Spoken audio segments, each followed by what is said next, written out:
Teror terhadap anggota kepolisian kembali terjadi. Pagi tadi, Mapolsek Kebayoran Lama, Jakarta dipasangi bendera gerakan ISIS. Ini berisi sebuah surat bernada ancaman kepada anggota kepolisian yang juga ditemukan.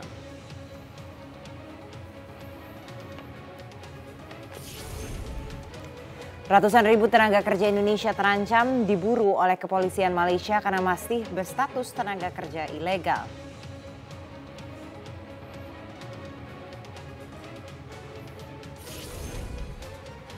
Pansus Angket KPK berencana untuk bertemu dengan sejumlah narapidana kasus korupsi, mendapatkan informasi terkait dengan penanganan kasus oleh KPK.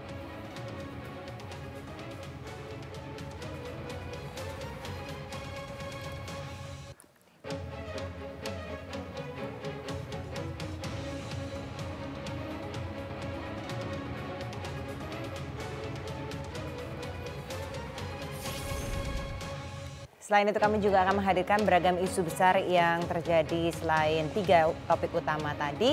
Saya Andini Effendi. Dan saya Robert Haryanto, kami akan menemani Anda selama 90 menit ke depan. Inilah Prime Time News selengkapnya.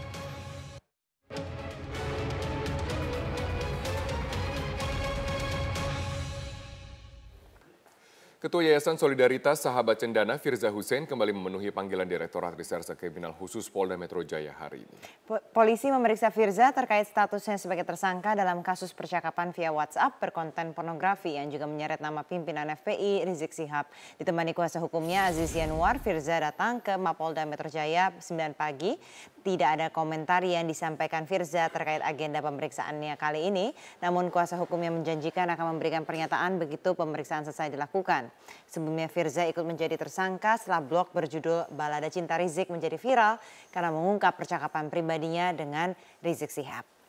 Terakhir, Firza diperiksa sebagai saksi untuk Rizik pada 12 Juni yang lalu. Dalam pemeriksaan tersebut, ia membantah melakukan percakapan berkonten pornografi. Dalam kasus ini, Firza disangka melanggar Undang-Undang Nomor 44 Tahun 2008 mengenai pornografi dengan ancaman hukuman di atas 5 tahun penjara.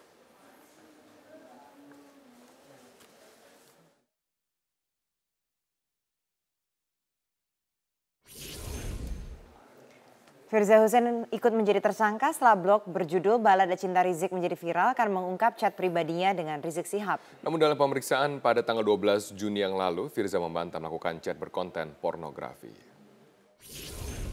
Semua sudah dibantah. Inilah pernyataan tersangka kasus dugaan percakapan berkonten pornografi Firza Hussein di Direskrimsus Polda Metro Jaya. Didampingi oleh kuasa hukumnya, Firza diperiksa sebagai saksi atas tersangka Rizik Syihab mengenai hubungannya dengan pimpinan Front Pembela Islam tersebut. Ya tentunya ini bagian materi dari penyidikan itu tidak bisa menyampaikan, ya kita tunggu saja bagaimana nanti daripada pemberkasan ini selesai itu aja. Sementara itu dalam kasus tersebut, Firza disangkakan telah melanggar Undang-Undang Nomor 44 Tahun 2008 dengan ancaman pidana di atas 5 tahun penjara. Tim Liputan Metro TV. Pemeriksaan terhadap Firza Hussein disebut Polda Metro Jaya untuk memperjelas kasus percakapan berkonten pornografi antara Ketua Yayasan Solidaritas Sahabat Cendana Firza Hussein dengan pimpinan Front Pembela Islam atau FPI Rizik Syihab. Sementara penjemputan Rizik akan dilakukan begitu berkas telah dinyatakan lengkap. Ditreskrimsus Polda Metro Jaya masih berupaya menyelesaikan berkas Firza Hussein sebelum melakukan penjemputan paksa terhadap Rizik Syihab. Pemeriksaan Firza sebagai tersangka kasus percakapan berkonten pornografi digelar atas petunjuk dari pihak kejaksaan untuk memperjelas chat antara Firza Hussein dan Rizik Syihab, termasuk perihal pengunggahan foto.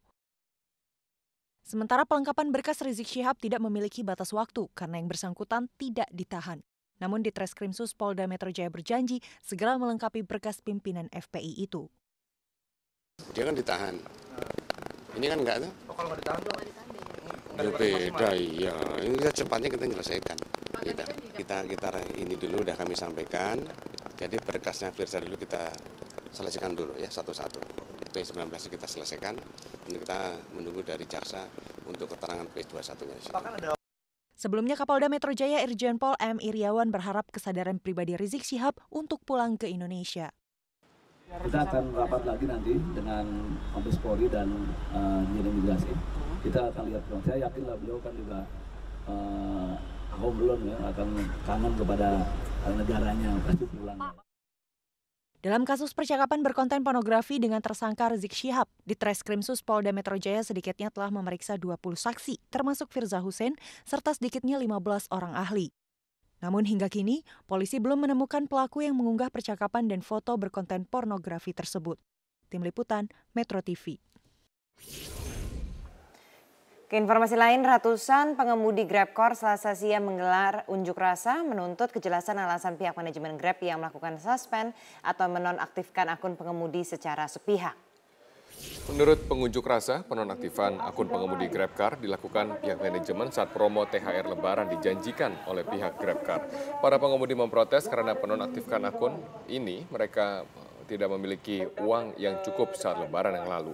Dalam tuntutannya, para pengunjuk rasa yang dipimpin oleh Ketua Front Driver Online, Aris Klowor, menuntut akun kembali diaktifkan agar mereka dapat beroperasi kembali. Jika tidak, uang mereka minta untuk dikembalikan. Kita sebenarnya nggak menuntut banyak, cuma satu, hapus kode etik. Bahkan mereka, beberapa kawan ini yang sudah menjalankan, sudah selesai setelah Lebaran, mereka ini menanyakan uangnya yang tadinya seharusnya mendapat 10 juta atau 11 juta. Mereka ini di saldonya mendapatkan 5 juta. Tiba-tiba mereka ini telepon ke pihak Grab, nyatanya 1 jam kemudian mereka ini disuspend kalau melakukan komplain, menanyakan haknya saudara-saudara. Tetaplah bersama kami, Prime Time News akan kami lanjutkan dengan informasi mengapa aparat kepolisian kerap menerima ancaman teror. Bagaimana Korps Bayangkara mengantisipasinya, kami akan hadirkan ulasannya sesaat lagi.